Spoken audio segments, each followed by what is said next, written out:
Hair is so very interesting from a biological standpoint is that every hair, every single individual strand of hair has its own little stem cell niche, meaning its own little Huberman discussing the importance of blood flow for hair growth and revealing some proven methods to help increase blood flow to your scalp. Hair stem cells to receive blood flow in order to receive oxygen and nutrients to get the hair to grow. Massaging the scalp or putting red light on the scalp. Although red light might do some other things, in general, heating or lighting of the scalp or massaging of the scalp is really designed to increase blood flow to the scalp. Now, the reason minoxidil works at all is because it is going to increase blood flow around the clock. And that's because people are taking it topically and it's seeping into the general circulation, or at least it's staying somewhat restricted to the hair cell niche, or they're taking it orally and it makes it to that hair cell niche below the follicle.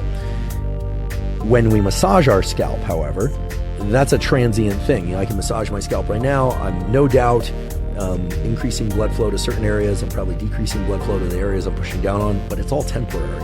I don't know many people that can massage their scalp enough during the day, or long enough during the day rather, that it would sufficiently increase blood flow. With that said, it is clear that increasing blood flow to the scalp by way of reducing hypertension, which is effectively accomplished by broadening, by expanding the blood vessels and capillaries, is an effective way to at least hold on to the hair that you have.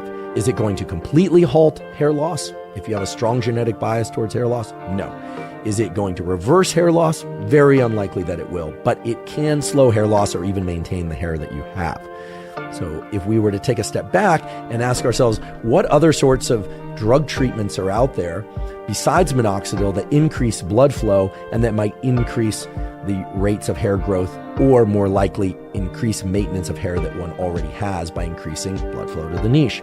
And nowadays, there are more and more doctors who are familiar with this requirement for blood flow, understand the mechanisms by which minoxidil works, and understand the vast desire out there for people to hold on to the hair they have and regrow hair. And they're prescribing things like low-dose tadalafil, so 2.5 milligram to 5 milligram tadalafil. Tadalafil was initially discovered as a drug to treat prostate health. It was a drug that we now know can increase blood flow to the prostate and thereby offset some of the issues associated with an aging prostate. Higher doses of tadalafil, sometimes also referred to as by its brand name, which is Cialis, are used to treat erectile dysfunction, but at the dosages that are used to increase blood flow to the prostate, and that now a number of doctors are using to increase blood flow, not just to the prostate, but to all regions of the body, including the scalp, such as 2.5 to 5 milligrams tadalafil. So this is something that I think deserves attention because it falls under the umbrella of increasing blood flow to the hair stem cell niche in order to maintain hair. It is not something that most doctors are going to be familiar with as the way to reverse hair loss, because it won't do that.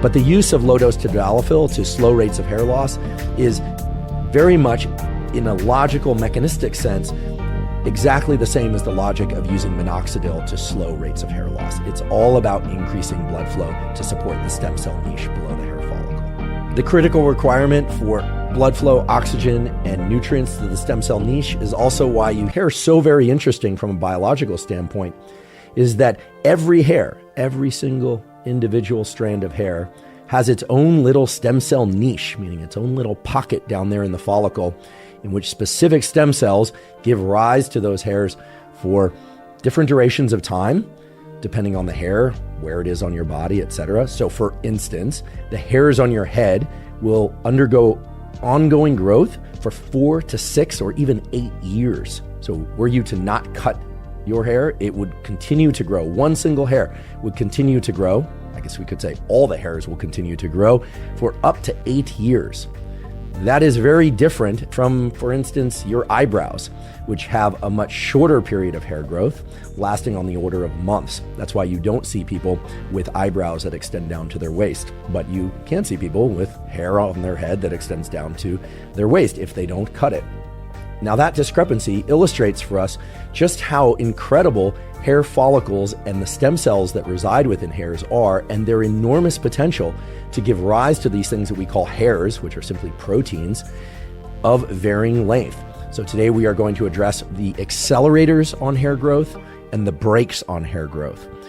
There are many accelerators on hair growth, but the first one that I really want to underscore is blood flow itself, which equates to the delivery of nutrients and oxygen. This is very important, and it explains a lot of the treatments for halting and reversing hair loss. For instance, one of the longest standing treatments for halting and reversing hair loss is so-called minoxidil. Minoxidil, sometimes also referred to by the brand name Rogaine, was actually a drug that was developed to treat hypertension. So this is a cardiac drug that lowers blood pressure, and it does that by causing vasodilation. It allows more blood flow, not just to the hairs on your scalp, but to hairs everywhere on your body. And indeed, most people don't realize this, but minoxidil won't just slow the loss of hair from your scalp. It is also effective at slowing the loss of hair elsewhere in your body. How does it do that? Well, you now know one of the major ways it does that.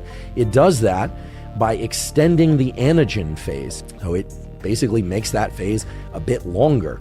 It doesn't make it much longer, which is why for most people who are losing their hair quickly or who have already lost their hair, minoxidil alone is not going to be a sufficient treatment. Why that is should make complete sense to you, because when you put something on your scalp, I've already told you these little pits, these little tubes that go down to those bulb regions below the skin that have direct access to the blood supply. So when you massage something into your scalp, it not only has the opportunity to get into your general circulation, it often does, especially if it's something that's very water soluble, and that way can get into the capillaries and into the general bloodstream. Although topical treatments, of which we're going to discuss a number of them today, don't tend to get into the general circulation as robustly as taking something by way of pill or capsule. Okay, so minoxidil works by way of increasing blood flow to the stem cell niche below the hair. Make complete sense as to why it's important. You can't just rub the stuff into your head and then rinse it off and expect it to be absorbed. It actually needs to seep down into those hair follicles and access the niche.